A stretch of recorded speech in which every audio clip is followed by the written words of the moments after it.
Throughout music history, there have been a lot of hit songs that ended up in the hands of an artist after being rejected by someone else. In this video, we'll look at 10 artists who turned down iconic songs. Leona Lewis. When people think of Halo, they immediately associate it with Beyonce, but the song was originally offered to another powerhouse vocalist, Leona Lewis. Coming off her massive debut with Spirit, which featured the smash hit Bleeding Love, she was one of the biggest rising stars in music at the time. Simon Cowell wanted the song to be a follow-up to Leona's dramatic emotional ballads. However, she turned it down, reportedly because it felt too similar to her existing material. Instead, the song went to Beyonce, who transformed it to one of her signature songs. It became a massive hit, peaking at number 5 on the Billboard Hot 100, and it is still her most streamed song on Spotify. Leona later admitted that she regretted not recording Halo. Many believe that if she had taken the song, it could have cemented her as one of the top divas of the 2010s. Instead, the song became a Beyonce classic, and Leona was left wondering what might have been. Kylie Minogue.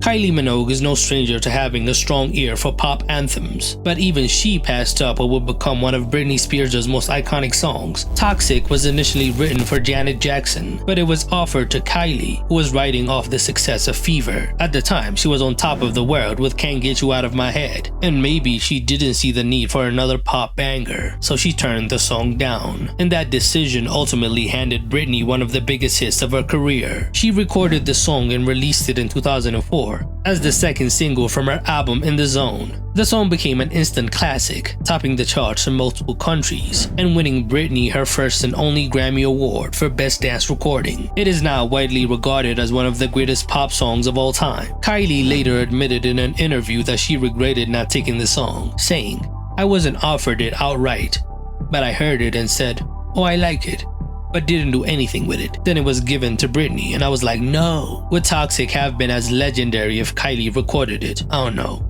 But there's something about Britney's breathy delivery that made the song unforgettable. Jessie J. Jessie J is known for her powerhouse vocals and songwriting talents, having written hits for artists like Chris Brown and David Guetta. But one of her most famous writing credits is Party in the USA, which she originally wrote for herself. At the time, Jessie was working on her debut album and experimenting with different sounds, and she ultimately decided to pass on the song, believing it didn't match her. I mean, she's from the UK, so. In 2009, Miley Cyrus was in the middle of transitioning from her Disney Channel persona into a more mainstream pop career. Her team was searching for a single that would bridge the gap between her Hannah Montana audience and a broader pop fan base. When she was presented with Party in the USA, she saw the potential. The decision paid off, and the song became one of the biggest hits of 2009, peaking at number 2 on the Billboard Hot 100 and going on to sell 10 million copies in the US alone. It became an anthem, coming back to prominence every 4th of July. While Jessie J could have had a major breakthrough with the song, she still went on to have success with Price Tag and Domino. She also has writing credits on the song, so she will never run out of money. Rihanna. Rihanna is known for having a knack for choosing the right song at the right time, but she made a rare error when she turned down Cheap Thrills. Written by Sia for Rihanna's Anti album, it was supposed to be the radio-friendly banger that could balance out the experimental nature of the album. However, after Rihanna rejected it, Sia decided to record it herself, eventually featuring Sean Paul on the final version. When the song was released in 2016, it became an unexpected Billboard Hot 100 #1 hit, making it Sia's first time topping the charts as a lead artist. The song had a playful tropical feel that fit perfectly with that era's dancehall-inspired hits. It spent 4 weeks on #1 and became one of the biggest songs of the year, showing that Rihanna had unknowingly passed on a bona fide smash. Given her effortless ability to own any beat, there is no doubt she would have taken the song to another level. However, she later explained that she wanted Anti to feel more personal, and Cheap Thrills didn't fit with that vision. In the end, what was supposed to happen happened, as Sia scored the biggest hit of her career. Little Mix. Little Mix is one of the most successful girl groups of the 2010s, especially in the UK, but they may have missed out on one of the decade's defining hits, Dua Lipa's New Rules. The song became a global sensation in 2017, but it was originally pitched to many artists, including Little Mix. According to insiders, the group considered recording it, but ultimately felt that it wasn't the right fit for their sound at the time. Instead, Dua Lipa turned it into a breakup anthem, complete with an iconic music video that actually became her mainstream breakthrough. It even crossed over to the US, peaking at number 6 on the Billboard Hot 100. Had Little Mix taken the song, it could have been a major turning point in their career, particularly in the US. While they were already successful in the UK, they could have had a global smash hit, or it may not have worked for them. We'll never know. Britney Spears. Britney Spears' decision to turn down Telephone is one of the most talked about missed opportunities in pop music. The song was originally meant for her Circus album. However, Britney's team decided not to use it. As a result, Gaga kept the song for herself and turned it into a massive duet with Beyoncé, releasing it in 2010 on the famed Monster. Telephone became a defining song for Gaga, peaking at number 3 on the Billboard Hot 100 and becoming one of her most memorable collaborations. The music video, a chaotic cinematic masterpiece, turned the song into an event. Though Britney never officially released a version of Telephone, a leaked demo featuring her vocals surfaced online years later, giving fans a taste of what could have been. While some argued that it could have fit Britney's sound, it was the perfect vibe for Gaga. Either way, it's one of the most famous examples of a rejected song finding success elsewhere. Janet Jackson.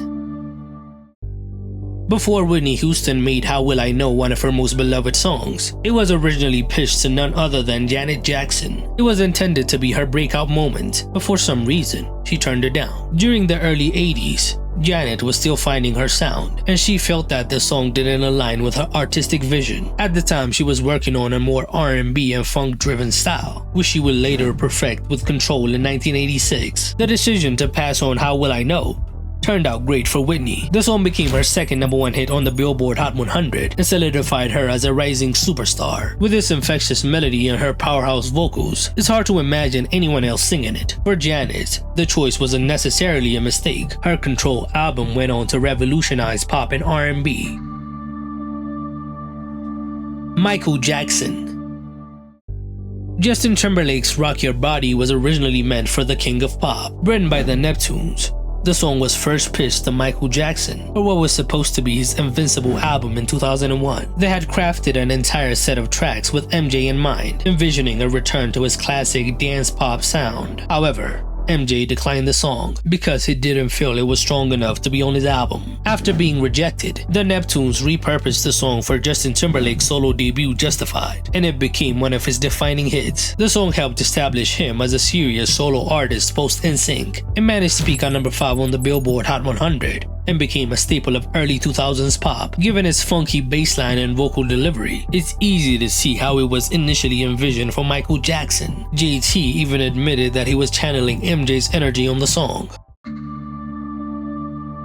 Cabello. In 2016, the Chainsmokers and Halsey dominated the charts with Closer, which became one of the biggest songs of the decade. However, the song was originally meant for Cabello, who was still in Fifth Harmony at the time. The Chainsmokers reached out to her to record the female vocals, but Camila turned it down, reportedly because she was still under contract with Fifth Harmony and wasn't ready to branch out as a solo artist. Closer went on to become a record-breaking hit, spending 12 weeks on #1 on the Billboard Hot 100 and defining the sound of mainstream pop at the time. It also helped establish Halsey as a major pop star, while Camila was already a rising name. Accepting Closer could have given her even an earlier solo breakout moment. That being said, she didn't struggle to make it on her own. Her solo career took off with Havana, which hit #1 in 2017, and her debut album was a huge success. However, it's interesting to think about how differently things might have turned out if she had been featured on the huge hit. TLC. Perhaps one of the most shocking passes in pop history, TLC was initially offered Baby One More Time before it became Britney Spears' breakout hit. Written by Max Martin, the song was designed to be a group banger, but when it was presented to the Backstreet Boys and TLC, they both weren't convinced. According to T-Boz, or TLC, it felt like the song's message didn't align with their image, and the phrase "hit me baby one more time" could be confused with domestic violence. They turned it down, believing it wasn't the right fit for them. But the song was reworked for Britney and became the defining teen pop anthem of the late 90s. It turned Britney into an overnight sensation, topping the Billboard Hot 100 and selling over 10 million copies worldwide. It is still one of the biggest debut singles in pop history to this day. Which artists who turned down iconic songs did I miss? Tell me in the comments below.